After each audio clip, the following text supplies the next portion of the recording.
Bismillah, Assalamualaikum warahmatullahi wabarakatuh. Kita lanjutkan lagi pembelajaran kita pada kesempatan kali ini. Namun sebelumnya, alangkah baiknya kita berdoa kepada Allah. Semoga pada kesempatan ini Allah memberikan kemudahan kepada kita di dalam mencerna pembelajaran, di dalam memahami pembelajaran di kesempatan kali ini. Nah, pada hari ini kita akan lanjutkan lagi pembelajaran kita tentang paradigma penelitian. Khususnya yang kita ambil dari buku Prof. Dr. Sugiono di bukunya yang berjudul Statistika untuk Penelitian.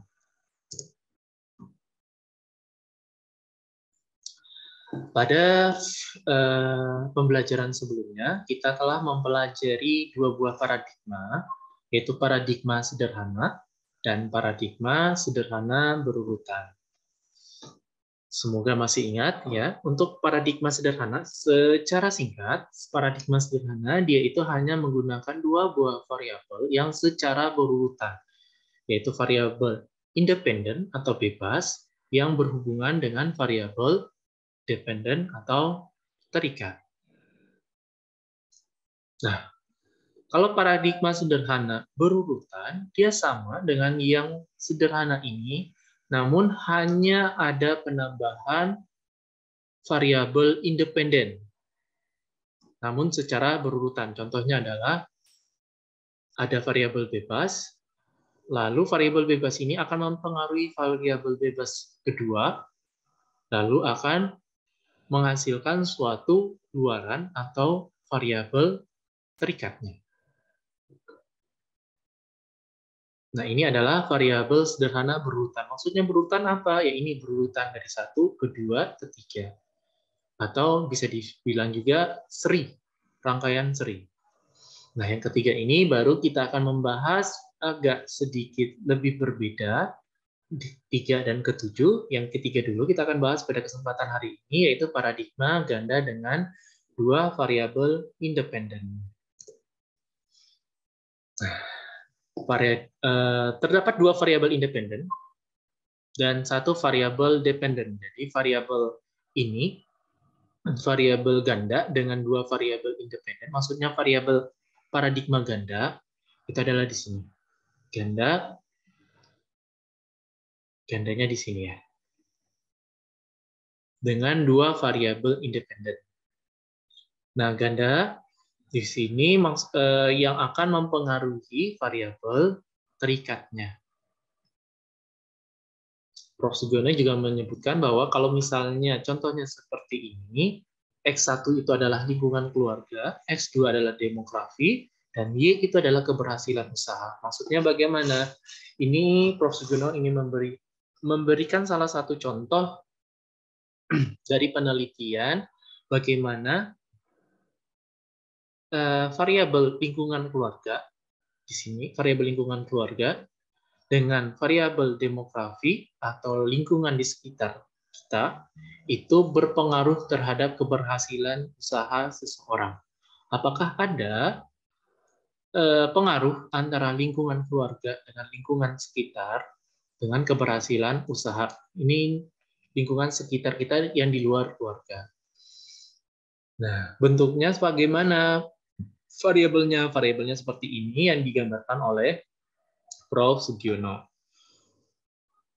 Dalam paradigma ini, terdapat 3 rumusan masalah deskriptif dan 4 rumusan masalah asosiatif.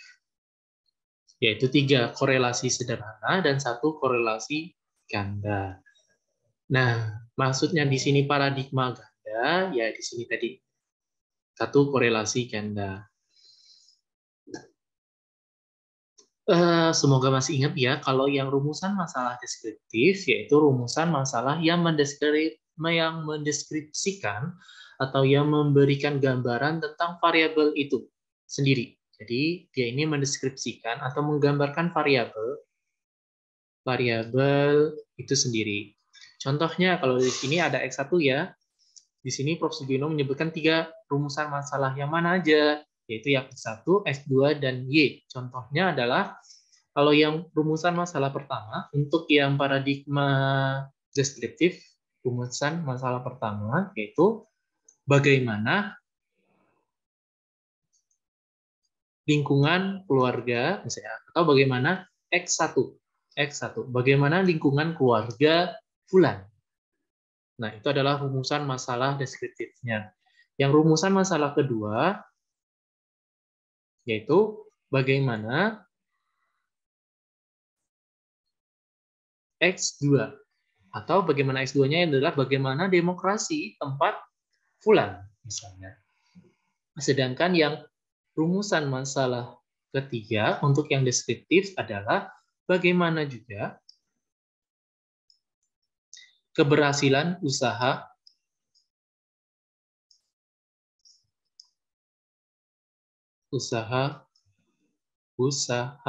Fulan, misalnya. Nah, ingat ya, kalau deskriptif dia hanya menggambarkan dari variabel itu sendiri. Jadi tidak ada korelasi atau tidak ada hubungan dengan variabel yang lainnya. Bila ada hubungan antara variabel 1 dengan variabel 2, maka dia masuknya adalah rumusan masalah asosiatif. Jadi asosiatif adalah hubungan antara variabel 1 dengan yang kedua. Nah, di sini makanya Prof. Sugiono memberikan jawaban bahwa rumusan masalah asosiatif pada kasus ini ada 3 korelasi sederhana dan 1 korelasi ganda. 3 korelasi sederhana itu seperti apa? Seperti ini. Misalnya adalah rumusan masalah yang pertama itu adalah bagaimana, di sini R1, bagaimana lingkungan keluarga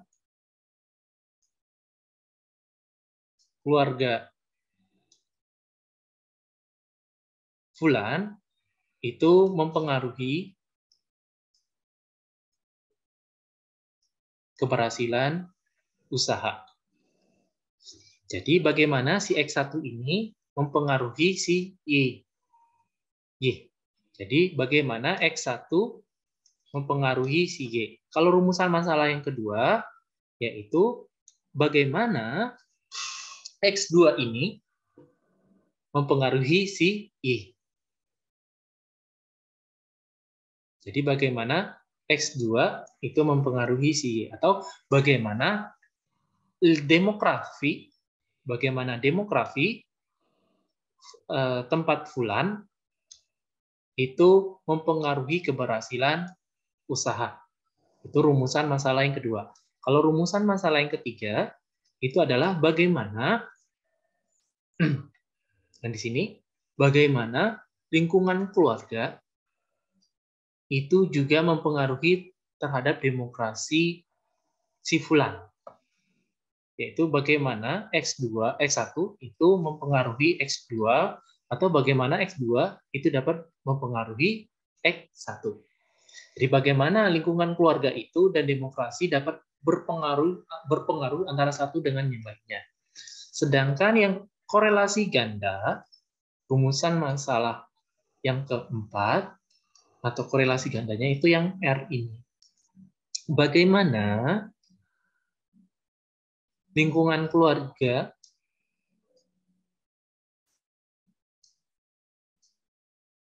dan demografi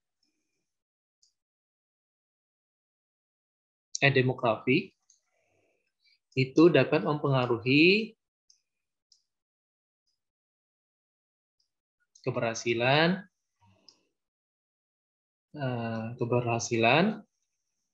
si usahanya.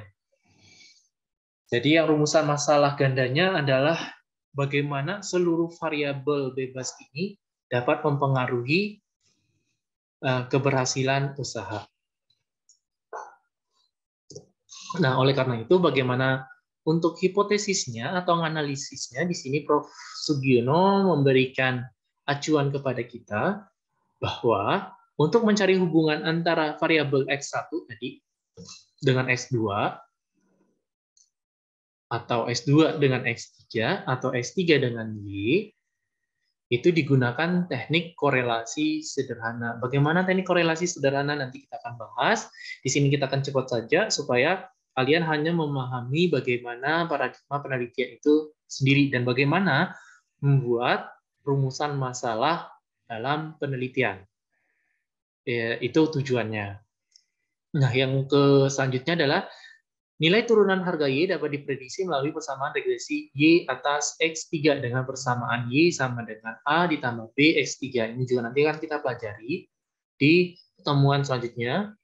Namun secara singkat, dia bentuknya seperti ini. Ini adalah Y-nya, tadi keberhasilan, sedangkan X3-nya itu adalah apa ya? S2 ya, maaf. Di sini S2. S2-nya itu adalah demokrasi. Itu mempengaruhi keberhasilan. Nanti bentuknya seperti ini. Atau bentuknya bisa yang lain. Itu tergantung dari penelitiannya. Oke, demikian untuk pembahasan untuk paradigma ganda pada hari ini. Bila ada pertanyaan, silakan diberikan komentar. Insya Allah nanti akan saya baca dan akan saya berikan jawaban bila saya tahu. Demikian, terima kasih. Assalamualaikum warahmatullahi wabarakatuh.